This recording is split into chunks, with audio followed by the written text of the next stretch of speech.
Back sound apakah hanya terlalu gede tapi nggak apa-apa lah. Semoga bisa pelan nih gue ngomong. Hey, motor lewat. Ada motor lewat guys. Guys. Bos guys baik. Ah lelet. CPU ku ternyata udah nyaris penuh bro. 46% loh padahal. Ini kenapa ya? Oke. Selamat datang teman-teman. Selamat hari Senin. Pasnya di hari Senin Lukman Yasin live stream kembali ke hadapan kalian tentunya. Selamat datang di Lukman Yasin live show, di mana ini adalah program live utamanya Lukman Yasin. Bentar. Cek nih. Selamat datang di Lukman Yasin live show, di mana ini adalah live yang dibikin Lukman Hanafi dari 2 minggu yang lalu. Di mana di sini kita bakal membahas banyak hal dari berita yang terupdate, kemudian hal-hal yang mungkin jadi banyak perbincangan dan bagaimana pendapat gue, dan juga hal-hal yang juga akan gue bahas di sini semuanya sakarepku kabeh. Tinggal kalian mau nyimak atau enggak, apakah kalian merasa tertarik dengan bahasan gue atau enggak, gitu aja. Dan senang sekali bisa bertemu dengan kalian. Setelah terakhir live show itu hari Selasa kemarin, sempat ada trouble di suara dan juga di koneksi gitu, gara-gara ini gak gue setting nih koneksinya, jadi ya lelet-lelet aja kemarin kan, berapa fps gitu kan, atau kadang-kadang ada yang ngeframe framenya nge-freeze gitu kan. Tapi gue usahakan ini semoga tidak ya, karena koneksiku juga udah mulai cukup membaik kalau dibandingkan dengan kemarin. Oke. Selamat datang dan selamat hari Senin tentunya. Kita di pukul 4.30. Sebenarnya tadi mau pukul 4 tapi karena PC ngadat si PC ngadat, jadi udah apa gitu ya. Nah, apa ya? Gue lupa. Oh ya, buat kalian yang mau seru-seruan aja donate gitu, donate ke gue untuk nambahin konten mungkin, atau mungkin kalian punya saran gitu untuk memperbaiki bagaimana ini nantinya live streaming harus bagaimana gitu, kalian bisa donate ke sini. Kalian bisa scan QR di sini, atau kalian bisa klik link yang ada di title bar ini, atau kalian juga bisa cari di description box gitu ya. Nah, kita langsung mulai saja. Ini linknya di bawah ya, saberia.co/LICCnet. Kalian bisa pakai Dana, pakai OVO, pakai GoPay, atau pakai link aja, silahkan. Oke, terserah lu mau nyumbang berapa, tapi kalau nggak mau nyawer juga nggak apa-apa, silahkan. Oke, selamat datang di segmen pertama dari Lukman Yasin Live Show, di mana di segmen pertama ini kita masuk ke news update. Oke, kita langsung aja. Lu mau pamer kekuatan dulu? Iya. Masuk. Lanjut gitu. Oke. News update kali ini kita akan hadirkan dari beberapa berita yang banyak diperbincangkan pada 1 minggu terakhir ini. Kita langsung gue kasih lihat screennya kalian. Langsung kita ke informasi pertama, di mana ini adalah update dari COVID-19 yang terjadi di Indonesia. Hingga saat ini ya, update tadi jam 12 siang ya, di hari Senin saat ini terkonfirmasi 3.622 kasus tambahan ya, sehingga sekarang totalnya 307.120 orang. Nah, di sini bisa lihat nih, nambahnya 3.644 ribuan juga. Kasus aktif 63.274 orang, sembuh 232.593 orang, dan 11.253 orang. Oke, kalian bisa lihat di sini di peta sebarannya sendiri. Jakarta masih di urutan nomor 1 dengan jumlah 78.850 orang. Oke, kalau dilihat dari ini dari angka konfirmasinya, kita 26% ya. Jawa Timur kemudian nomor 2, Jawa Barat nomor 3, Jawa Tengah nomor 4. Betul ya. Kemudian di Sulawesi, Sumatera, dan terus ya. Nah, lanjut lagi ke grafik perkembangan kasus COVID konfirmasi COVID per hari ini. Kita bisa lihat dari grafik yang terakhir. Oke. Yang terakhir kita bisa lihat 3.622 orang Ya dibanding yang kemarin agak menurun angka pertambahannya. Di kemarin aja bisa sampai 4.000 orang. Wah ini nih 4.007 orang kemarin.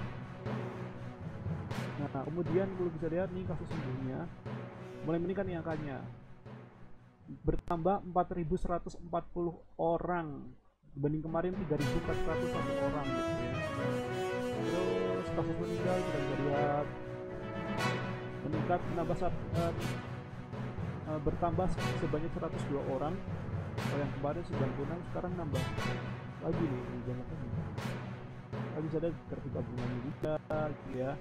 Terus kita lihat ini kasus provinsi bagaimana gitu. Kalian bisa cek untuk kalian yang mungkin penasaran dengan datanya dan juga informasinya yang valid. Kalian bisa cek di covid19.go.id/peta sebaran. Kalian buka di situ ya. Di situ lengkap banget data-datanya begitu. Kalian bisa cek aja. Itu berita pertama, update terkait dengan kasus COVID-19 yang terjadi di Indonesia. Berita kedua yang mungkin kalian pasti sudah tahu dan ini beritanya sempat jadi viral di media sosial, yaitu adalah berita tentang adalah yang ditemukan di dunia media sosial, yaitu adalah Presiden Amerika Serikat Donald Trump dan istri positif COVID-19. Nah di sini kalian bisa cek aja linknya di description. Di situ kalian bisa baca sendiri gitu ya. Tapi gua akan baca ini di sini. Berita di Washington, Presiden Amerika Serikat Donald Trump dan istrinya Melania Trump positif terinfeksi COVID-19. Hal ini disampaikan Trump melalui akun Twitternya pada Jumat 2 Oktober 2020 dini hari waktu setempat. Ini tweetnya gitu ya, kalian bisa cari aja di akunnya Donald Trump kalau yang asli gitu. Sebelumnya Trump memang menyatakan ia berencana untuk melakukan karantina begitu. Hope Hicks yang telah bekerja sangat keras tanpa mengambil sedikit pun istirahat telah terinfeksi COVID-19. Mengerikan, ibu negara dan saya sedang menunggu hasil tes kami. Dalam hal ini kami akan memulai proses karantina. Jadi beliau akan memang sudah merencanakan karantina ketika melihat memang Hope Hicks telah bekerja keras tanpa mengambil sedikit pun istirahat telah terinfeksi COVID-19. Gitu. Hicks ini merupakan salah satu orang yang paling terdekat dengan Trump. Dia telah melakukan berbagai perjalanan bersama dengan sang presiden, termasuk menemani Trump selama melakukan kampanye di New Jersey. By the way, ini juga lagi masa-masanya kampanye pilpres di Amerika Serikat ya. Kemudian dia juga ikut dalam debat di Cleveland pada Selasa lalu. Ia juga terlihat dalam kapal Marine One bersama sejumlah orang terdekat Trump seperti Jared Kushner, Dan Scavino, dan Nicholas Luka, dan tidak ada satupun yang menggunakan masker. Nah ini nih. Jadi tes positif itu saja yang saya dengar. Saya positif ya bekerja keras, ya banyak menggunakan masker, tapi ya positif dan saya juga harus ikut di tes. Seperti yang Anda tahu, kami menghabiskan banyak waktu bersama ibu negara juga, kata Trump dalam wawancara via telepon dengan Fox News. Hicks adalah pejabat Gedung Putih yang paling senior dan dites positif sejauh ini. Trump mengatakan dia mengharapkan hasil tesnya pada Kamis malam atau Jumat pagi. Gedung Putih sebelumnya tidak menanggapi beberapa pertanyaan tentang terakhir kali Trump diuji dan apakah dia dan staf lain yang menghabiskan waktu bersama Hicks dalam beberapa hari terakhir akan diminta untuk karantina. Kalian bisa cek aja beritanya, dan ini udah beredar di banyak portal berita. Ini salah satunya gue ambil dari .id ya. Nah, karena ini sempat trending di media sosial, kalau misalkan lo cari hashtagnya hashtag Donald Trump gitu di Twitter, lo bakal melihat netizen menanggapi berita tentang Presiden Amerika Serikat ini terkena COVID-19 gitu ya. Dan kalau kalian komentarnya, mantap sekali. Dan setelah banyaknya komentar yang seperti itu ya kita tahulah. Kalian bisa cari sendiri lah gitu ya. Karena gue gak bisa ngomongin di sini isinya gimana. Tapi kalau kalian yang udah pantengin Twitter dari beberapa hari terakhir gitu pasti udah tahu yang gue maksud. Hingga akhirnya dari apa yang terjadi di Twitter, akhirnya pihak Twitter pun melakukan sebuah hal yang cukup kita buka. Gue buka dari teknokompas.com.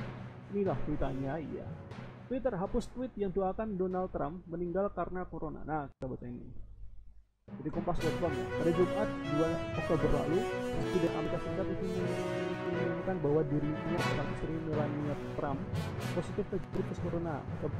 Kabar tersebut menuai reaksi yang beragam dari masyarakat global. Pasalnya, Trump kerap menyepelekan virus penyebab COVID-19 tersebut. Ya, kayaknya nih emang dari awal COVID-19 di Tiongkok memang sering kayak gini nih seorang Donald Trump nih.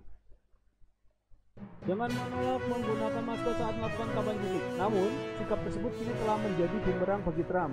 Dia bersama sang istri diharuskan menjalani karantina sebagai diri.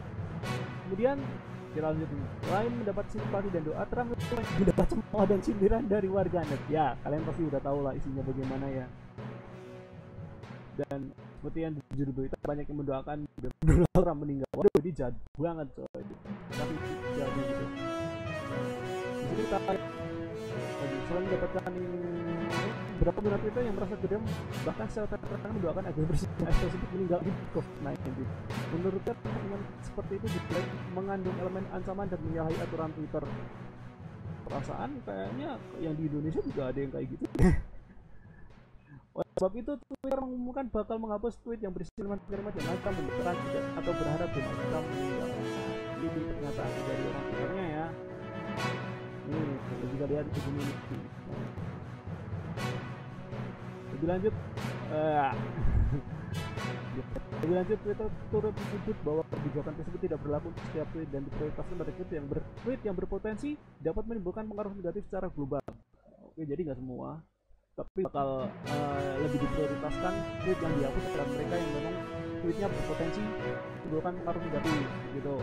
Kalian bisa baca sendiri lah di sini, gue akan baca semuanya gitu ya. Lo cari aja di sini lo bisa klik linknya di deskripsi, udah sertakan di sana.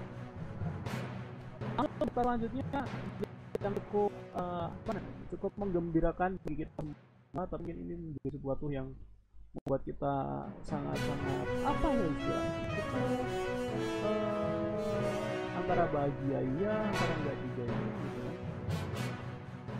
Dan kabar bahagianya adalah Kalbe Pharma. Nah ini Kalbe Pharma menjual obat COVID-19 ini harganya.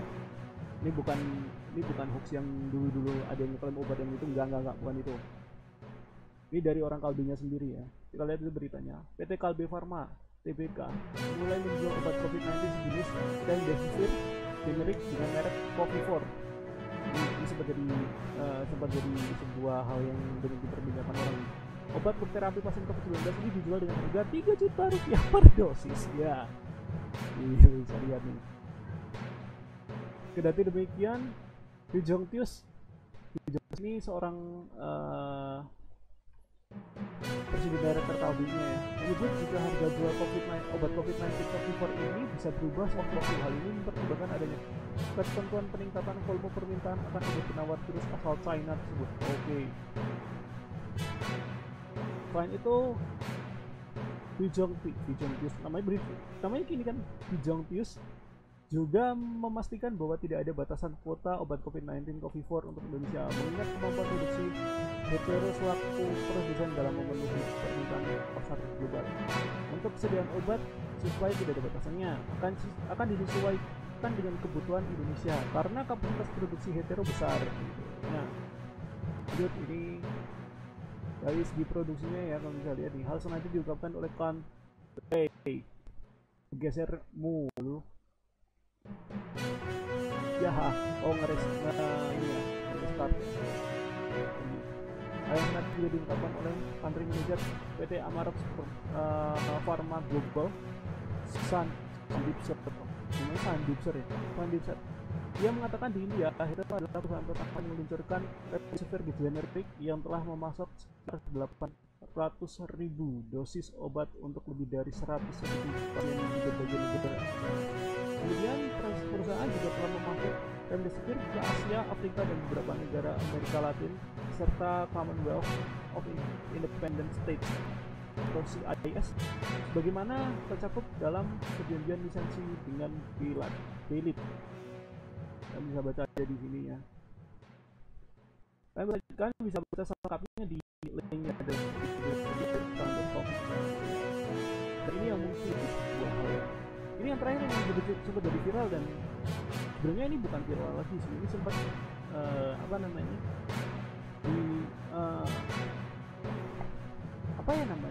banyak orang yang komplain gitu, bukan sekarang gitu, ini kejadian gitu, udah dari bahkan mungkin dari beberapa bulan yang lalu saat COVID-19 pada waktu di Indonesia.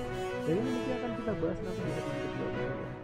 Adalah terkait dengan rumah sakit yang disebut meng-COVID-19 kan pasien gitu.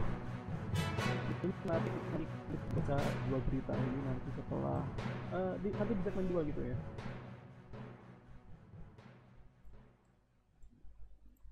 Oke, mungkin itu untuk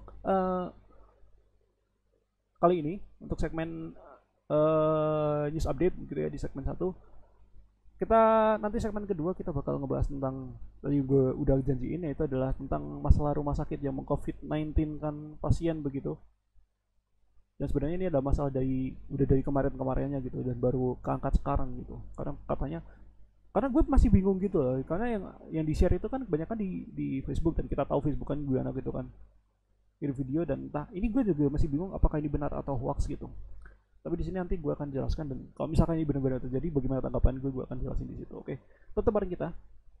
Habis ini gue akan balik lagi, tapi iklan dulu ya. Kita iklan dulu. Gue butuh istirahat. Ini sakit coy. Ngobrol mulu. Aduh. Udah ya, itu aja. Habis ini kita balik lagi. Tetap bareng kita di Lukman Isnat Live Show.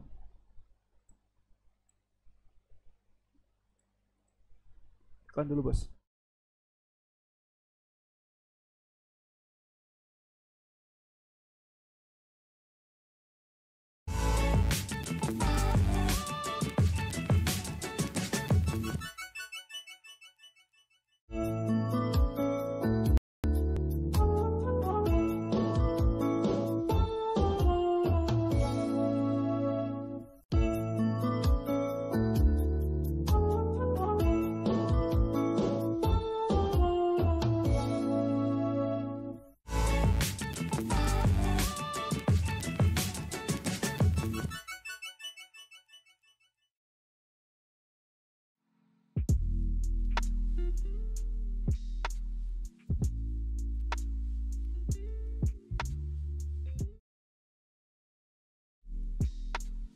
Yo, masih bareng kita di Lukman Isnat Live Show.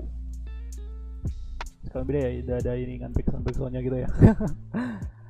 Dan Lukman Hanafi sekarang mesti ada backsound begitu ya, karena untuk ngobrol biar lebih enak aja gitu kan. Ya. Di segmen 1 udah kita news update gitu ya. Kita udah ngupdate berita-berita begitu yang terjadi selama 1 minggu terakhir ini. Sekarang kita masuk ke segmen 2 seperti apa yang gue janjikan tadi, dimana gue akan ngebahas tentang tentang rumah sakit yang meng-COVID-19 kan pasien begitu.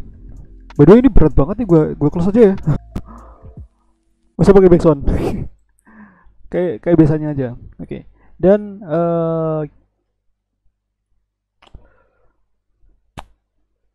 koneksi gue tuh kentang anjing. Kenapa gitu? I don't know. Kenapa bisa seperti ini, Bapak? Aduh, tolonglah. Koneksi saya sangat-sangat kentang. Udah. Seperti yang gue janjikan tadi, gue mau ngebahas tentang rumah sakit yang di COVID apa yang yang begitu, yang sebenarnya ramai beberapa hari terakhir. Sebenarnya fenomena ini sebenarnya udah ada terjadi dari beberapa bulan yang lalu gitu, tapi baru keangkat sekarang. Jadi ya, ini box. Koneksi ketang banget koneksi. Aduh, nggak bayar IndiHome mau gimana sih? Nah, lagi gitu kan, iya, koneksinya jelek mah jelek aja. Masa sosok gayaan speednya gede lelet kayak gini. Nah, kita akan ngebahas tentang yang tadi gue omongin. Langsung aja gue ke screencast ke lo. Oke, kita akan baca bareng-bareng. Ini beritanya sebenarnya ada 2 yang gue dapatkan. Sebenarnya akan gue baca duluan tuh yang ini dulu. Kalau yang ini sebenarnya adalah timbal balik dari kejadian yang sempat ramai ini. Pasti gue cek dulu ini aman gak nih. Oke, aman. Gue akan langsung lanjutin aja dari pembahasan ini untuk membahas hal ini. Kita bahas ini gue dapetin dari idntimes.com. Kalian bisa cari aja karena gue nggak kasih deskripsi karena itu terbatas karakternya. Langsung aja. Rumah sakit disebut COVID-19 kan pasien. Persi. Semangat tenaga kesehatan runtuh. Ini kabar miring berikan stigma luar biasa pada tenaga kesehatan. Yang kita lihat aja beritanya.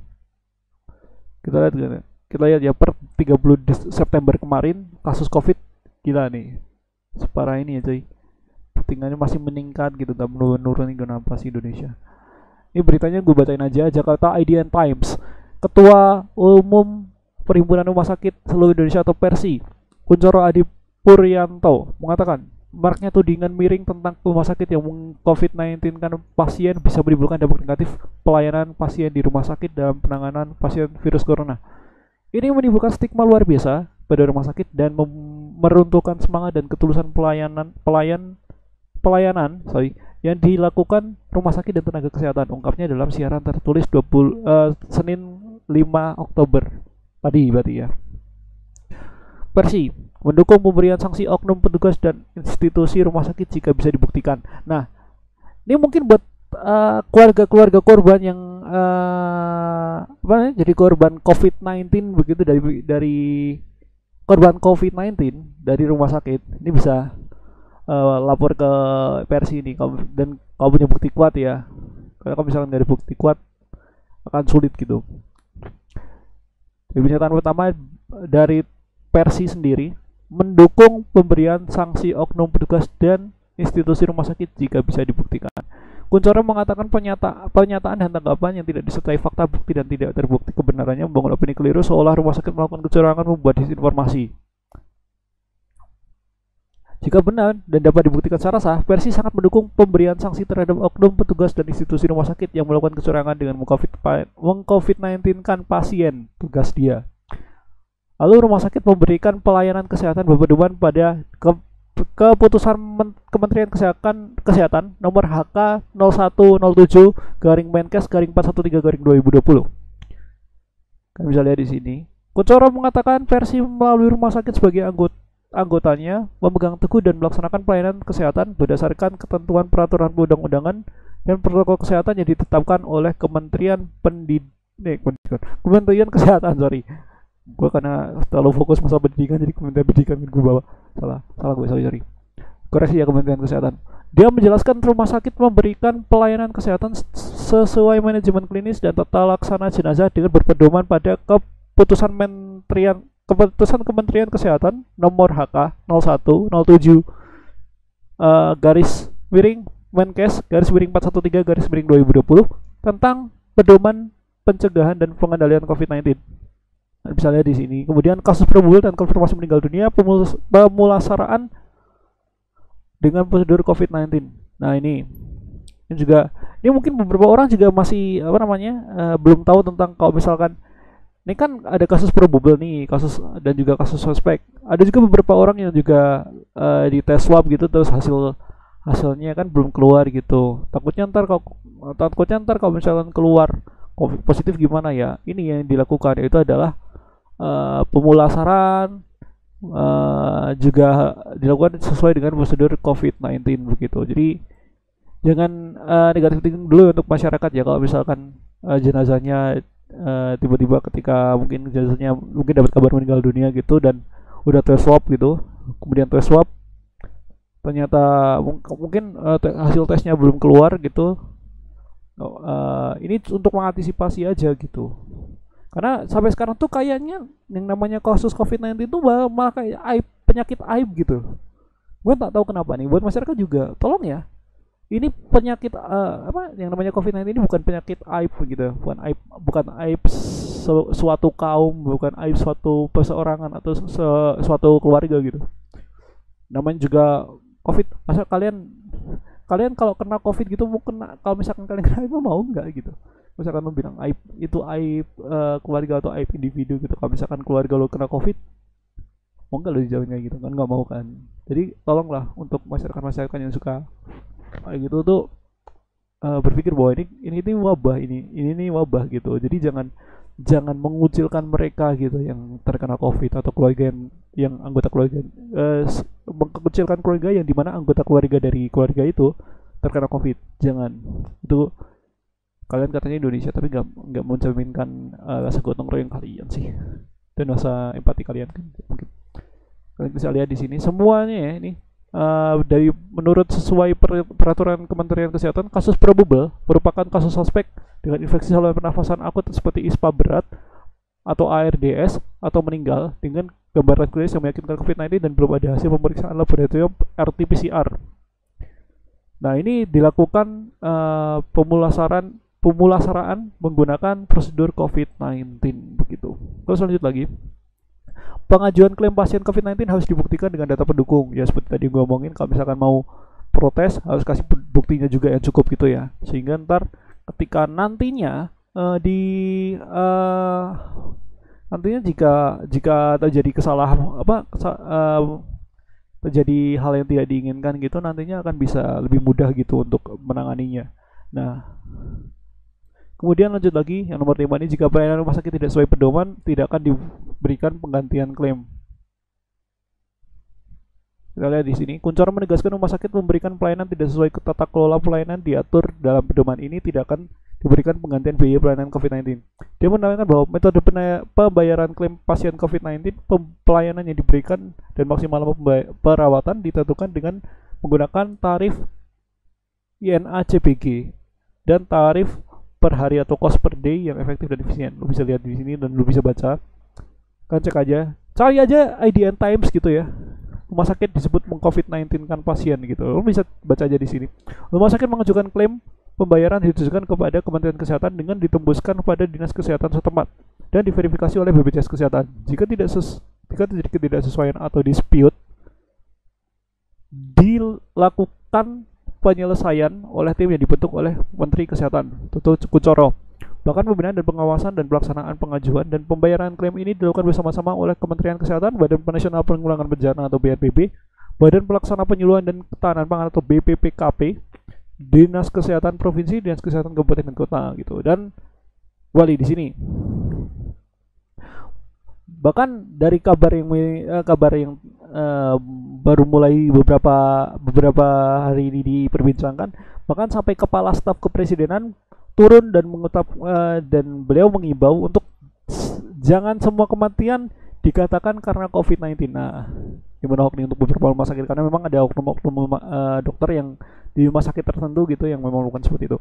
Sebelumnya kepala staf kepresidenan atau KSP Muldoko menyatakan persepsi masyarakat yang memandang sebuah kematian selalu dihubungkan dengan COVID-19 saat ini perlu diubah. Menurutnya ada beberapa hal yang patut diluruskan agar kasus kematian COVID tidak dimanfaatkan oknum-oknum tertentu. Kalian bisa lihat di sini. Nah, mungkin untuk pernyataan Pak Muldoko ini, gue akan baca di berita yang gue baca di laman selanjutnya. Nah, itu adalah di lamannya merdeka.com. Lu bisa baca di sini. Muldoko, rumah sakit jangan semua pasien meninggal di COVID kan. Nah, kenapa nggak dari kemarin Pak? Dia bilang. Kenapa nggak dari kemarin Pak? Kita baca bareng-bareng ya. Refresh lagi. Memang ini saya ya, performa PC saya memang cukup kentang begitu. Mohon dimaklumkan gitu. Kita baca bareng-bareng deh. Oke. Merdeka.com. Kepala Kantor Staf Presiden Muldoko menyatakan banyaknya isu rumah sakit memvonis semua pasien yang meninggal di COVID kan agar mendapatkan anggaran dari pemerintah. Nah, ini dalih-dalihnya adalah pihak rumah sakit melakukan ini mengcovidkan pasien begitu yang sebenarnya pasien ini tidak tertular COVID-19 ini. Itu adalah dengan maksud ingin mendapatkan anggaran dari pemerintah dengan nilai yang cukup besar atau mungkin menggunakan hal tersebut agar anggarannya bisa cepat cair gitu. Itulah strategi yang dilakukan gitu.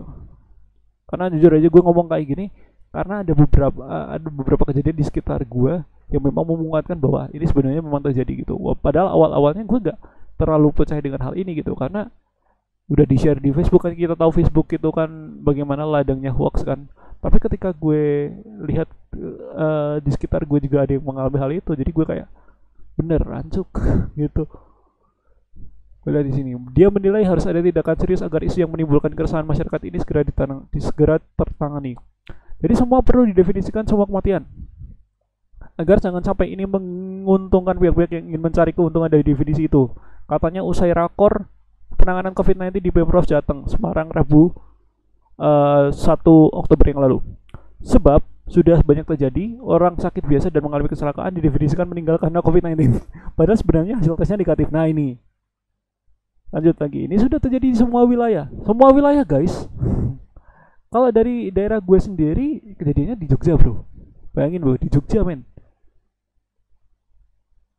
Ini udah semua wilayah, beliau yang bilang loh ini. Ada orang diperkirakan COVID terus meninggal, padahal hasil tes belum keluar. Setelah hasilnya keluar, ternyata negatif. Ini kan kasihan. Ini contoh-contoh agar kita harus bisa perbaiki begitu. Tuh, pihak rumah sakit diperbaiki ya, jangan sampai ini kejadian lagi gitu. Ntar gak ada apa-apa gitu, orang meninggal orang meninggal dalam sholat gitu tiba-tiba statusnya COVID-19 kan tidak. Anda itu aduh. Lanjut lagi ya. Sementara itu, Gubernur Jawa Tengah Ganjar Pranowo mengaku bahwa isu itu sudah menimbulkan keresahan dalam masyarakat. Bahkan kejadian itu sudah pernah terjadi di Jawa Tengah. Nah, kita lihat nih. Untuk mengantisipasi hal itu, Ganjar menegaskan sudah menggelar rapat dengan jajaran rumah sakit rujukan COVID-19 di Jawa Tengah dan pihak terkait. Dari rapat itu diputuskan untuk menentukan dan mengekspos data kematian mereka yang meninggal harus terverifikasi. Nah, ini yang saya suka dari apa yang dilakukan di sini. Itu adalah melakukan rapat gitu dengan jajaran rumah sakit untuk biar ini valid data-datanya. Lu mending diekspos aja di data kematiannya gitu, biar terverifikasi semua, biar nanti nggak ada tidak ada kesalahpahaman atau tidak ada salah guna kuasa gitu untuk mendapatkan anggaran dari pemerintah gitu. Jadi gue suka nih dengan solusi yang seperti ini. Seluruh rumah sakit di mana ada pasien meninggal, maka otoritas dokter harus memberikan catatan meninggal karena apa? Catatan itu harus diberikan kepada kami dan untuk kami verifikasi dan memberikan statement keluar terangnya. Namun dengan sistem itu maka akan terjadi delay data soal angka kematian. Namun menurutnya delay data itu lebih baik daripada terjadi sesuatu yang tidak diinginkan. Nah ini gue suka nih. Delay mah nggak apa-apa gitu. Tapi yang penting kan kita pengen tahunya itu memang udah the real, data-datanya memang udah nyata gitu loh. Kalau ini itu meninggal karena COVID, ini itu meninggal karena mati syahid gitulah, kayak gitulah. Jadi kelihatan gitu alasan kenapa pasien meninggal gitu. Lanjut lagi. Kepala Dinas Kesehatan Jawa Tengah, Yulianto Prabowo mengatakan, pendataan pasien COVID-19 kematian memang berbeda seperti orang sakit berat memang sudah sulit ditolong ketika dilakukan pemeriksaan meninggal. Pihaknya mengkategorikan kematian COVID-19 ada dua jenis. Yang pertama, death cause COVID atau kematian akibat COVID-19, dan yang kedua itu adalah death with COVID atau kematian disertai COVID-19. Ini tulisannya benar nggak sih nih? Atau kan bacanya death kan, tanggal kan maksud gue. Tanggal kalau nggak kurma gitu. Ini death kayaknya harusnya. Death atau death. Ini gue mau bertanyakan, ini benar nggak sih istilahnya kayak gini? Lanjut lagi. Misalnya ada pasien stroke berat yang memang sulit ditolong ya, lalu kita lakukan pemeriksaan ternyata positif meninggal, tapi ada COVID. Gampangnya itu death with COVID. Nah, nih. Nah sekarang dijatengin tuh entah kematian karena COVID dan atau dengan COVID, kita masukkan semua sebagai kematian COVID dan lakukan pemakaman seperti COVID, kata Yulianto Prabowo. Nah, seperti yang tadi gue omongin, ini ya, seperti tadi gue omongin, kalau misalkan pasien memang punya ketika pasien memang ada statusnya udah meninggal gitu, agar amannya, oke. Dan juga ini harus jujur juga nih dari tim medis dan juga tim rumah sakitnya. Kalau misalkan ada meninggal dan memang nggak punya riwayat COVID-19, kalau menurut saran gue ya lakukan swab test ke jenazahnya gitu. Kan kita nggak tahu nih jenazah ini terkena COVID-19 atau enggak gitu. Bukannya kita mau menuduh kayak ini orang nih kayaknya udah pernah kontak sama orang yang kena COVID gak. Tapi ini untuk antisipasi begitu, karena karena takutnya gini loh, udah meninggal gitu kan. Takutnya kalau udah meninggal kemudian dilakukan pemakaman secara normal gitu, dimakamkan oleh warga gitu kan. Tiba-tiba ada hasil tes keluar, ternyata korban meninggal ini positif COVID, kan bahaya gitu kan. Ya menurut gue solusi terbaik ya seperti yang tadi gue omongin, untuk antisipasi pasiennya dites PCR gitu loh, untuk biar tahu gitu loh. Karena takutnya ntar apa namanya, ya seperti yang tadi gue omongin, tiba-tiba ntar hasilnya positif semua warga kena kan, kasihan kan. Nah, untuk mengantisipasi maka dari itu PCR untuk jenazahnya gitu. Nah, dan mungkin ada satu hal yang gue mau ceritain apa yang terjadi di dari peristiwa yang yang gue temui di daerah gue. Itu adalah ada bapak-bapak, itu teman bokap gue punya anak, dan anaknya lagi sakit di rumah sakit, dibawa ke rumah sakit Jogja. Nah, tiba-tiba saat diperiksa, sebenarnya beliau itu sembuh kan, si anak ini sembuh gitu. Tiba-tiba ada entah oknum dokter atau ya intinya dari orang rumah sakitnya situ lah, menghampiri si bapak itu, terus bilang kayaknya dia semacam dikasih duit gitu, dikasih uang, sejumlah uang, dan bilangnya ya kasih uang tapi bapak, anak bapak mesti masuk ke data covid kami ya. Nah, itu aja udah parah bro. Orang gak ada sakit apa-apa tiba-tiba disuruh kasih covid dan kasih apa namanya, uang semacam uang sogokan, kayak orang politik gitu kan. Kalau misalkan lagi kampanye gitu, kasih uang nih, kasih uang ke rakyat, ntar gue kasih uang tapi ntar ketika pemilu lu pilih gue gitu kan. Sama seperti apa yang terjadi oleh beberapa oknum rumah sakit dan beberapa oknum dokter, beberapa oknum suster, beberapa oknum petinggi rumah sakit gitu yang melakukan hal seperti ini. Dan ini terjadi nggak cuma di daerah gua, tapi juga banyak sekali, dan lo kalau mau cari tahu banyak banget di Facebook, lo cari aja. Dan sekarang gue respect kalau misalkan di Facebook sebenarnya ada berita-berita yang memang the real, tapi emang sulit untuk mendapatkannya gitu. Tapi yakin aja kalau misalkan berita yang real itu pasti ada. Tapi kebanyakan sih hoax gitu ya. Tapi tetap kita berhati-hati aja gitu di Facebook, karena kita tahu orang-orang Facebook gimana dan postingan-postingannya gimana gitu kan. Nah, kemudian kalau tanggapan gue terkait COVID-19, yang pihak rumah sakit meng-COVID-19 kan pasien gitu, menurut gue itu adalah satu hal yang keji dan jahat sekali. Kecuali kalau memang misalkan si pasien setelah diperiksa dia mungkin lagi sakit, mungkin sakit misalkan kecelakaan gitu, mau dites swab nggak apa-apa, tapi harusnya seizin orang keluarganya. Karena masalahnya gini, kita tuh dengan kata COVID-19 tuh lagi jadi sebuah apa ya, kalau misalkan kita bilang kan aib penyakit aib gitu kan. Makanya dulu pas COVID-19 mulai ada di Indonesia gitu kan, orang-orang yang terkena COVID-19 kalau habis sembuh kan langsung kayak dikucilkan sama warga gitu kan. Kayak sebenarnya dia statusnya udah sembuh bebas dari COVID gitu ya. Tiba-tiba pas udah balik ke rumah, orang-orangnya nggak mau nyapa dia, udah apa namanya, sosial apa namanya, nggak ada respectnya gitu loh.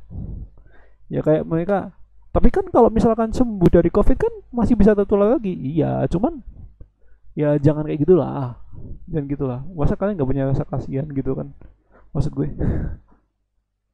Entah kenapa pemikiran ini masih ada aja di Indonesia gitu, tolonglah ya. Ini tuh wabah gitu, semua orang bisa terkena wabah, lu bahkan bisa berpotensi kena juga gitu loh. Jadi intinya lu tuh waspada gitu. Dan kalau misalkan di daerah lu ada orang yang terkena COVID ya, kepedulian kalian keluarkan ya, rasa kepedulian kalian kan orang Indonesia nih, orang Indonesia kan peduli banget sama orang yang terkena musibah, orang yang terkena apa namanya, orang yang mengalami kesusahan dan kesulitan begitu ya, kita bantu gitu loh. Nah kemudian masalah rumah sakit ini gue cukup menyayangkan ya apa yang dilakukan oleh oknum orang di rumah sakit atau mereka yang menjadi di rumah sakit gitu yang melakukan hal seperti ini. Gue sangat apa namanya, menyayangkan hal ini. Dan sekali lagi lah, untuk kalian ya yang kerjanya sebagai dokter, sebagai aparat keamanan, sebagai wakil negara, kalian sebagai seorang pendidik juga yang menentukan masa depan orang ke depannya gitu. Entah orang ini sakit, entah ini orang ini sehat, entah orang ini akan pintar atau bodoh gitu. Itu tuh pertanggungjawabannya gede loh, nggak cuma di dunia tapi di akhirat juga. Itu loh. Kalau dalam agama iya. Nah, kalau dalam agama oke, pekerjaan seperti itu tanggung jawabnya besar. Cuma di dunia tapi tanggung jawab lu pada Tuhan memang itu gede banget gitu. Jadi tolong buat kalian sadar ya, buat kalian para petinggi rumah sakit dan para medis yang oknum-oknum medis dan oknum-oknum orang petinggi rumah sakit, kalian kan beragama nih. Saya nggak mau bilang kalian tidak beragama ya, kalian pasti beragama. Masa kalian nggak tahu sih kalau ketika kalian nanti kalian meninggal nantinya, kalian mokat, nggak, sorry, kalian meninggal begitu, eh tiba-tiba ntar pas udah dibangkitin terus diminta pertanggungjawabannya, terus lu masuk neraka karena lu mengcovidkan orang gitu kan. Enggak, janganlah gitu. Oke, bersikap jujur ya. Di sini nih di Indonesia tuh bukan krisis pendidikan. Krisis pendidikan memang, tapi bukan itu yang jadi masalah. Dan masalah terbesar di sini adalah krisis kejujuran. Krisis kejujuran nih. Yang jadi concern kita di Indonesia gitu. Makanya kalau kalian lihat, kenapa gue bisa bilang krisis kejujuran ya seperti tadi gue bilangin. Ya ini pasien di COVID kan gitu, COVID-19 kan gitu, pasien terus korupsi bahkan sekarang bahkan merajalela gitu kan, banyak oknum-oknum yang melakukan korupsi gitu. Ya maksud gue kalau mau Indonesia lebih baik ya tanamkan kejujuran gitu ya. Orang-orang yang udah korupsi, orang-orang yang udah melakukan hal seperti ini tolonglah tobat gitu. Tentang anggaran negara gede terus kalian manfaatkan dengan segala cara, menghalalkan segala cara agar anggaran itu bisa kalian dapatkan dengan mudah dan dengan cepat gitu. Jangan, oke. Jangan ada pertanggungjawabannya nanti. Lu masuk neraka mau nggak lu? Gunakan pekerjaan kalian yang benar gitu ya. Terus untuk masyarakat yang mungkin menjadi korban masalah ini, masalah apa namanya, pasien di COVID-19 kan ini, kalau kalian punya kejadian yang seperti itu, kalian bisa laporin aja ke orang sininya. Kalian bisa lapor aja ke tadi si apa sih namanya, boy?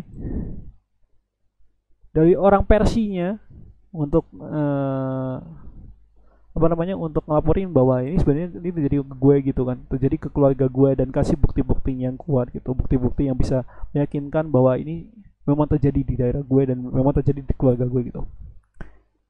Karena ini semua kita pengen banget pandemi ini berakhir, oke? Gue aja yang udah berapa bulan nih? Dari Maret sampai sekarang. Udah hampir 7 bulan, bro. Udah hampir 7 bulan nggak keluar rumah gitu kan. Ya kita keluar rumah tapi cuma buat belanja doang sih. Kita keluar rumah nongki gitu kan, atau kita keluar rumah buat apa namanya, nyari refreshing dan yang lain-lainnya tuh kita nggak bisa. Kita tetap di rumah. Kenapa? Karena kita menjaga kesehatan kita gitu. Kita nggak mau dong terkena COVID-19, bahkan dampaknya udah separah ini gitu kan. Kita pengennya berakhir gitu kan. Jadi tolonglah, oke? Yang pastinya gue ingatin ke kalian para masyarakat, cuci tangan, pakai sabun gitu ya, pakai masker, jaga jarak begitu, dan patuhi protokol kesehatan. Dan untuk tim medis dan tim kedokter, tim medis, tim petinggi rumah sakit, berlaku jujur ya, berlaku jujur, oke, terhadap pasiennya gitu ya, karena pertanggungjawaban kalian bukan di dunia tapi juga di akhirat nanti kalau udah meninggal, oke? Masih lanjut ya. Dan berhubung, bentar, belum muncul di sini tuh.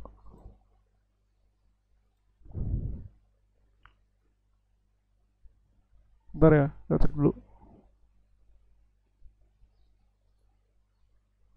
Lama banget. Oke, udah mulai live lagi. Oke, berhubung segmen kedua sudah selesai tentang masalah COVID-19, harus jujur gitu ya.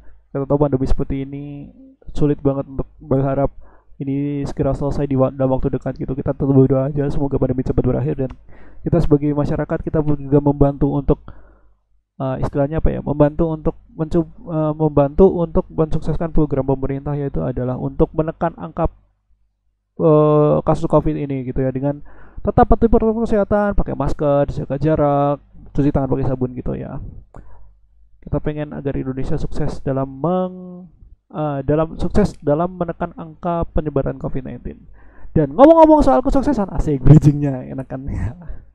Ngomong-ngomong soal kesuksesan, apalagi kalian yang mau sukses di dunia YouTube gitu ya, di dunia YouTube, kalian pengen mendapatkan kesuksesan yang kalian inginkan, subscriber gede, viewsnya juga viewsnya banyak, like-nya banyak, komentarnya juga gitu, dan dapat engagement yang besar, gue ada satu tool yang bisa kalian gunakan satu tool yang gue rekomendasikan untuk kalian pakai untuk gain YouTube kalian. Salah satu tools ini yang namanya adalah TubeBuddy. Nah, TubeBuddy ini adalah salah satu tool yang menurut gua buat gue paling enak dan paling nyaman untuk kalian pakai untuk optimasi channel kalian. Agar kalian bisa mendapatkan kesuksesan yang kalian inginkan dengan cepat begitu ya. Kalian bisa dapatkan melalui link yang ada di bawah, atau kalian juga untuk kalian pengguna Android kalian bisa dapatkan di Play Store. Kalian pengguna iOS dan iPadOS kalian bisa dapatkan di Apple App Store, dan buat kalian yang pakai browser dengan basis Chrome atau basisnya Chrome seperti Microsoft Edge, Google Chrome, Chromium maupun Opera dan aplikasi lainnya, yang penting browsernya berbasis Chrome, kalian bisa dapatkan di Chrome Web Store gitu ya. Tapi gue sarankan kalian klik yang ada di bawah aja. Klik link yang ada di bawah karena itu membantu gue juga untuk bisa mendapatkan sedikit pundi-pundi gitu dari program afiliasi ini. Karena kalau nggak ada program afiliasi, saya tidak mungkin ada uangnya. Gitu ya.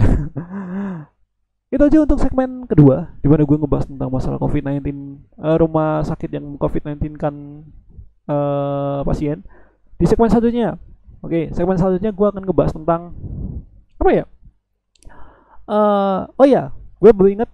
Karena ini udah masuk Oktober, berarti gue akan ngasih tahu ke kalian rekomendasi 5 program TV yang bisa kalian saksikan untuk 1 bulan ke depan gitu ya. Nanti gue akan kasih rekomendasinya yang bisa di hiburan kalian selagi mungkin bosan nonton YouTube gitu ya, karena konten-kontennya seperti itu aja. Kalian bisa coba kembali ke TV untuk nonton beberapa program yang mungkin yang gue sarankan ini akan menarik untuk kalian saksikan gitu ya. Tapi ntar habis iklan, oke? Jangan lupa untuk nyawer sabria.co/LICCnet atau scan QR yang ada di samping. Gua akan tampilkan nanti di jeda iklan kayak tadi. Oke. Itu aja, dan kita bakal ketemu lagi nanti di segmen ketiga. Iklan dulu tapi ya. Oke. Kita iklan dulu. Saya sakit ininya. Tetap bareng kita di Lukman Isnet Live Show. Iklan dulu, Bos.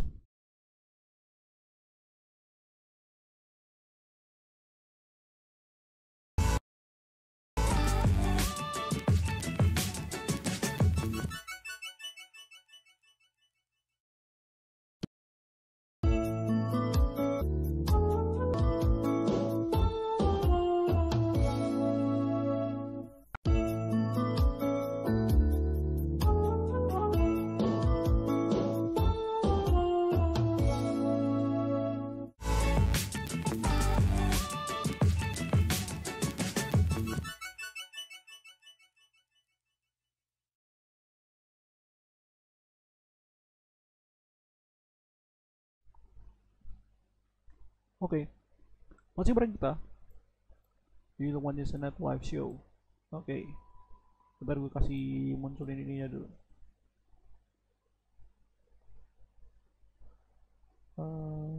Bentar. Gue jadi bingung sendiri sih.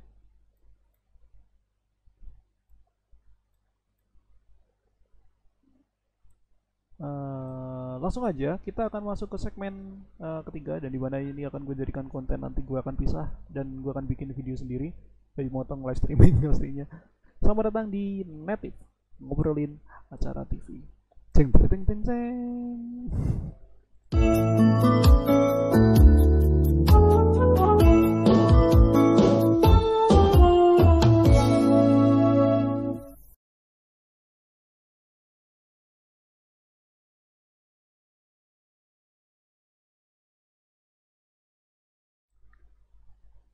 Gak enak ininya. Gak enak banget. Ini ntar ya, gue ulangin lagi. Inilah seorang Lukman Hanafi yang dimana belum dipersiapkan tadi. Sorry banget. Kita akan coba ulangi ya. Selamat datang di segmen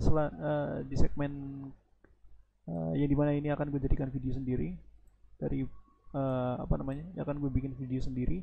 Dan ini gue potong dari live streamingnya, nantinya akan gue jadiin konten sendiri gitu ya. Gue berbalas ngomong anjir. Selamat datang di Native, ngobrolin acara TV. Nah,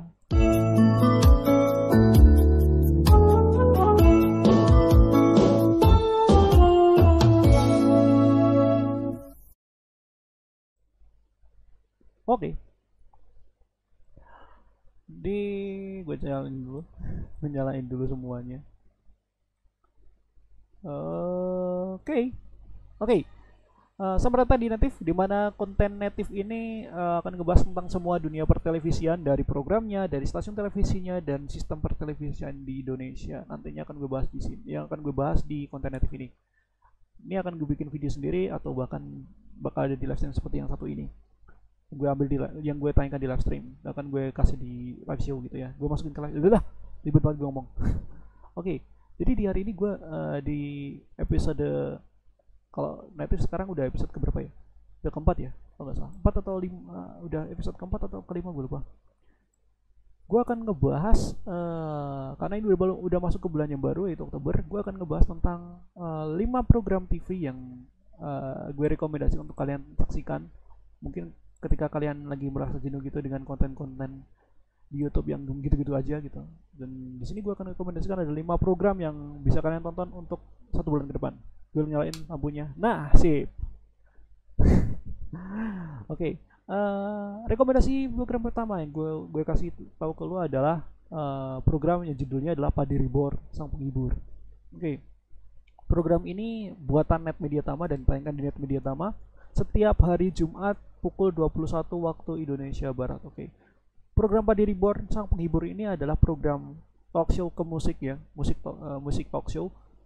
Yang dimana di programnya talk show yang ngisi jadi pembawa acara adalah ada siapa namanya yang gue lupa kan namanya siapa ya, pasti Padi sebagai host dan juga sebagai pengisi acaranya, karena namanya juga Padi Reborn kan, pasti ada Padi gitu kan, pasti acaranya Padi gitu kan. Nah, dimana di sini ini talk show dan juga musik-musik akan tersaji untuk kalian yang nonton program ini. Nah, biasanya program ini talk show-nya mengundang artis-artis atau para public figure begitulah. Tapi kebanyakan public figure yang dimaksud adalah mereka yang memang berkecimpung di dunia musik. Tapi gak hayal juga kan yang diundangkan kadang-kadang ada dua public figure kan. Kadang-kadang band, kadang-kadang penyanyi, dan satunya lagi ini kadang-kadang public figure yang memang gak terlalu di musik gitu. Dan mereka nanti akan bincang-bincang tentang bagaimana karir mereka, bagaimana bagaimana hal yang berhubungan dengan musik begitu. Nah, yang jadi menariknya adalah karena ini namanya Padi Reborn dan ini band kan, jadi pasti ada yang tampil musik gitu kan. Nah, Padi di sini menampilkan kebolehan mereka dalam mencoba menyajikan musik-musik andalan mereka, musik-musik legenda mereka untuk disajikan ke kita sebagai penonton, apalagi buat kalian para sobat Padi gitu kan. Nah, bahkan kalau bintang tamunya penyanyi atau band atau mereka yang memang berkecimpung di dunia musik, mereka biasanya dikasih kesempatan untuk tampil untuk menyanyikan lagu mereka. Dan ada jadi untuk segmen musiknya dari Padi sendiri nyanyiin lagu mereka, lagu legenda mereka. Kemudian ada segmen di mana Padi mengcover lagu dari bintang tamu misalnya, atau bahkan mungkin duet sama bintang tamunya. Kemudian ada segmen di mana bintang tamunya nge-cover lagunya Padi, mencoba menyanyikan lagunya Padi. Dan segmen selanjutnya adalah si pembawa acara, bintang tamunya nanti menyanyi diperkenalkan untuk nyanyi lagunya sendiri di situ, gitu kan. Seperti itu musik-musiknya ya. Jadi kemarin untuk sebagai contoh gini gambarannya. Segmen di episode kemarin gue nonton pas bagiannya Isyana Sarasvati ya. Yang namanya Isyana Sarasvati. Jadi gambarnya gini aja. Segmen 1 Padi nyanyi lagunya mereka. Kemudian talk show nantinya. Kemudian setelah talk show masuk ke segmen 2. Segmen 2 mereka duet, Padi dan juga Isyana duet bareng. Kemudian talk show lagi. Kemudian segmen ketiganya biasanya ada gimmick-gimmick sedikit gitu. Gimmick-gimmicknya ya ada yang karena kemarin Isyana kan baru nikah dan pastinya lagi seneng tuh yang namanya masak-masak gitu kan. Nah, ada gimmick yang ada ada gimmick memasak gitu bareng chef, karena untungnya bintang tamu yang public figure yang tidak dari musik itu adalah memang juru masak gitu. Jadi ada segmen khususnya itulah semacam ya segmen game-game atau apalah gitu, masak-masak gitu kan. Kemudian setelah itu sebentar, sebelum ke segmen itu, sebelum ke bagian masak-masak, dari bintang tamunya si Isyana menyanyikan lagunya lagunya sendiri. Setelah menyanyikan lagunya dia sendiri, kemudian masak-masak. Habis masak-masak, kemudian ada sobat padi datang ke studio untuk ngasih kenang-kenangan begitu, atau mungkin melampiaskan rasa ngefansnya mereka terhadap padi gitu. Kemudian di endingnya adalah si apa namanya, si bintang tamunya minta untuk bawain lagunya Padi yang judulnya ini oleh Padi begitu. Ini kayak request gitu. Yang penting acara ini top lah, kalian bisa saksikan aja di net yang tayang setiap Jumat jam 21 waktu Indonesia Barat. Gitu ya. Itu Padi Ribuan Sak Penghibur. Rekomendasi acara pertama.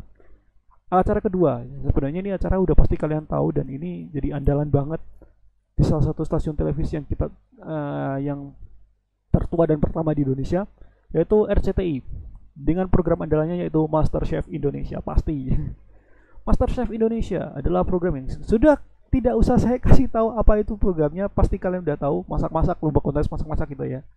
Diadaptasi dari MasterChef Amerika gitu. Nah, karena ini karena gue kemarin hari Minggu gue nonton episode galeri pertama kalau nggak salah, gue langsung merasa ketika ngelihat segmen per segmen itu menariknya luar biasa. Karena di sini lo akan disuguhkan gak cuman kontes memasaknya aja, dari mereka masak makanan tertentu gitu, kemudian dinilai dan juri gitu, dan diumumkan siapa pemenangnya, siapa yang akan pulang begitu. Tapi kita juga disuguhkan dengan drama-drama gitu kan, dramatik. Jadi ya dramatik effect yang membuat kita akhirnya kayak tergugah hati kita gitu. Tapi yang pastinya nggak yang kayak yang nggak lebay kayak di TV sebelah gitu ya, acara masak-masaknya. Kalau tegang ya udah tegang gitu kan. Dan seperti di season sebelumnya yang di apa namanya? Seperti season sebelumnya yang yang jadi jurinya ada Chef Arnold, Chef Renata, dan Chef Juna. Dan yang jadi berbeda adalah Chef Junanya, si rambutnya panjang. Tapi tetap ganteng ya, tetap ganteng, lebih ganteng daripada gue. Kalian bisa nonton aja MasterChef Indonesia di RCTI, tayang setiap hari Sabtu dan Minggu setengah 5 sore kalau nggak salah. Tonton aja, keren lah. Lanjut ke rekomendasi acara ketiga. Koneksi gue jelek bang, shut. Aduh, tuh kan, sialan tuh koneksi gue bang. Udah 776 ini apa ini, aduh. Aduh tim merah. Oke. Lanjut ke tips yang apa namanya, rekomendasi acara ketiga, yaitu adalah programnya namanya Deddy's Corner dari channel TV Trans TV. Jadi buat kalian yang nonton Trans TV pasti kalian tahu dengan program ini, Deddy's Corner, yang baru tayang seminggu yang lalu kalau nggak salah. Program ini sebenarnya adalah semacam talk show hitam putih. Kalau misalkan kalian sering nonton Om Deddy di Trans 7, itu kayak hitam putih, cuman bedanya adalah yang diundang kebanyakan public figure gitu ya. Dan di sini bukan cuma talk show biasa yang cuman mungkin apa namanya, bincang-bincang terkait bagaimana kehidupan bintang tamunya, bagaimana karir si bintang tamunya begitu. Tapi di sini yang dibahas adalah semacam kayak adu argumen. Menarik ini. Acara talk show yang isinya adu argumen dari fenomena tertentu yang nantinya akan disiapkan oleh tim kreatifnya gitu. Jadi fenomena-fenomena yang dibahas itu adalah hal-hal yang mungkin bisa dibilang viral di media sosial. Terus Om Deddy sebagai seorang yang seorang host atau moderator gitu, itu mempersilahkan bintang tamunya untuk adu argumen gitu dengan Deddy dan juga dengan bintang tamu yang lain begitu. Nah di sini lu serunya adalah ini nih, menarik dan cocok untuk kalian saksikan adalah kenapa? Karena ini akan melatih kalian juga untuk berargumen begitu. Kalau kalian punya pendapat sesuatu kalian tinggal utarakan aja gitu. Tanpa nggak usah takut ini argumennya salah atau argumennya benar, karena di dalam diskusi gak ada yang benar dan gak ada yang salah. Semuanya bisa didebatkan, kan bisa bisa didiskusikan gitu untuk mendapatkan jalan yang diinginkan gitu. Ini menarik untuk kalian tonton. Acaranya tayangnya setiap Sabtu dan Minggu pukul setengah 8 malam di Trans TV. Rekomendasi acara ketiga itu Ladies Corner. Kemudian ke acara keempat, yaitu adalah Mabaryuk. Acara Mabaryuk dari Net TV yang tayang Kamis dan Jumat pukul setengah 8 malam juga. Mabaryuk ini adalah sebuah program, I don't know, gue bisa bilang variety show kayaknya ya. Karena masalahnya ketika gue nonton beberapa episodenya, ada yang segmen talk show, ada segmen games, ada yang segmen ujuk bakat, ada yang segmen cari jodoh, dan yang lain-lainnya. Yang pastinya ini variety show semacam It Bulaga. Enggak juga sih. Enggak juga sih. Yang nge-host acara ini adalah Gilang Dirga, ada Andika Pratama, dan Uus. Oh, kalian mendengar tiga nama ini pasti kalian tahu ini jebolan stasiun seperti It Bulaga gitu ya. Nah, kalau kalian penasaran sama programnya, kalian bisa tonton aja setiap Kamis dan Jumat jam setengah 8 malam di Net, oke? Mungkin kalau misalkan ditanya apa yang spesial dan apa yang membuat gue menarik untuk nonton acara ini adalah yang pertama, gimmick-gimmick mainstream yang ada di stasiun televisi di luaran sana. Gue sebut kasar aja Indosiar dah, oke? Biasanya kalau misalkan ada kompetisi pasti ada momen sedih gitu kan. Yang bikin unik adalah dari ketiga orang ini, dari ketiga si pengisi acara ini atau pembawa acaranya, entah Uus, entah Gilang, entah Andika, itu kadang-kadang suka mematahkan suasana. Jadi contohnya gini aja, misalkan ada kompetisi nyanyi dangdut, kemudian tiba-tiba ada gimmick-gimmick gitu kan. Dari karir dia sebagai seorang penyanyi dangdut, dulu di kehidupannya dia adalah seorang penjual kuaci.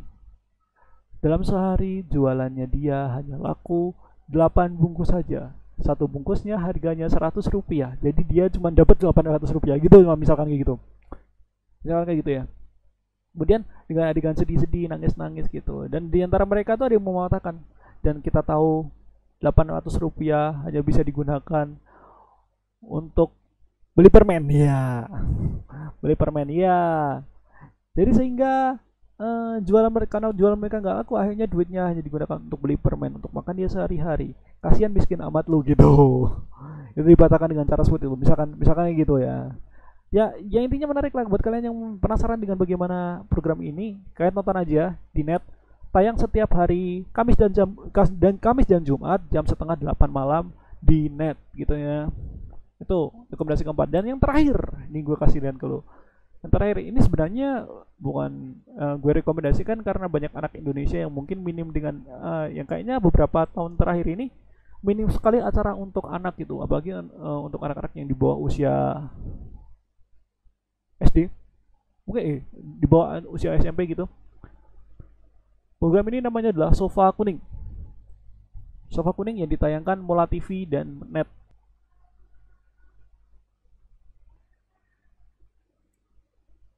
Habis gue jelek anjing. Oke. Acaranya namanya Sofa Kuning, kalian bisa tonton setiap hari Sabtu jam 6 sore di Net dan Mola TV. Sebenarnya program ini nih untuk anak-anak ya. Karena ini isi acaranya adalah nyanyi-nyanyi bareng, bermain, belajar, bermain dan bernyanyi bersama begitu. Dan yang menariknya adalah ini ada kuis interaktifnya yang bisa kalian ikuti untuk bareng anak-anak untuk ngasah pengetahuan anak-anak Anda begitu kan, anak-anak kalian begitu, untuk anak-anak atau untuk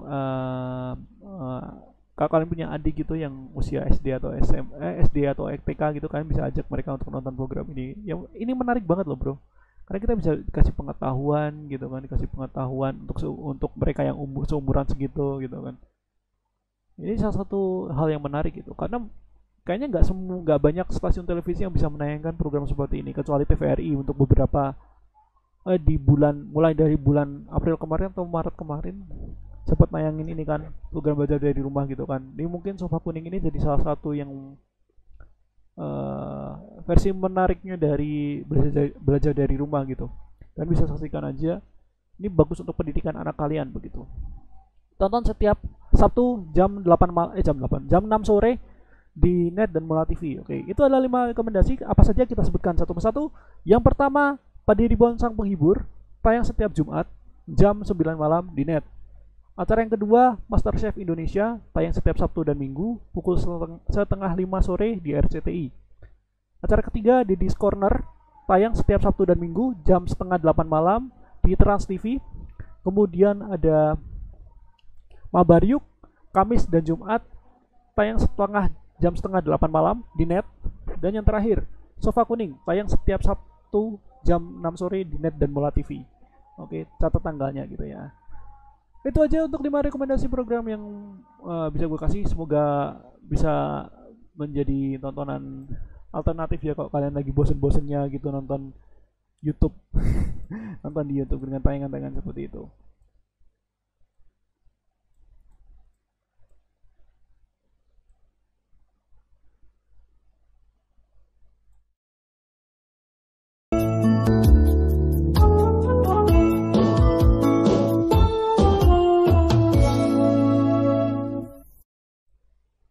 Oke, iya. Itu aja segmen ketiga. Segmen terakhir kita akan ngebahas tentang live streaming dan juga bagaimana kelanjutan dari konten yang ada di channel ini begitu ya. Nanti kita akan bahas di segmen keempat atau segmen terakhir. Tetap bersama kita di Lomanjes Net Live Show. Iklan dulu.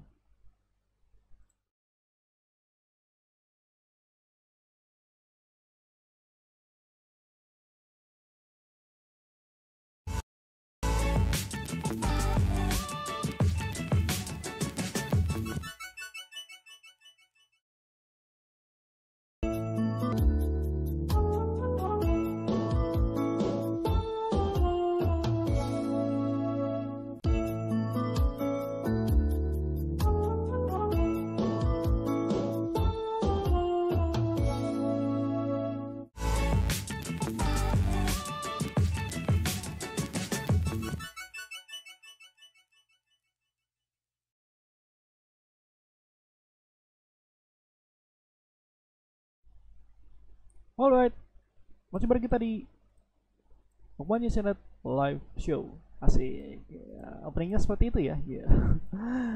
Selamat datang di segmen keempat alias segmen terakhir di mana gue akan ngebahas tentang live streaming untuk channel ini dan bagaimana kelanjutan konten channel ini gitu ya. Yang pertama yang akan gue bahas adalah untuk live streaming. Kalau kalian nonton live streaming di hari Kamis kemarin, Kamis malam, itu sebenarnya gue cuma percobaan, tapi menurut gue karena gue juga dapat ide spesial juga karena saat itu adalah malam Jumat, jadi gue akan meresmikan bahwa gue akan bikin live streaming juga di setiap hari Kamis malam atau malam Jumat gitu ya, dengan konten yang namanya adalah curhat malam Jumat. Nah, curhat malam Jumat ini adalah konten yang gue bikin untuk konten live stream, yang dimana di sini isinya adalah gue akan curhat banyak hal tentunya untuk yang pastinya ini mungkin bisa menginspirasi kalian untuk menemani waktu kalian lagi belajar mungkin atau lagi bosan-bosannya nonton YouTube atau nonton TV begitu kan. Gue akan menemani kalian dengan cerita-cerita yang akan gue bahas dan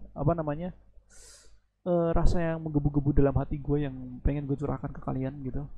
Gue akan kasih tahu gue akan ceritain semuanya ke lu di konten curhat malam Jumat gitu ya.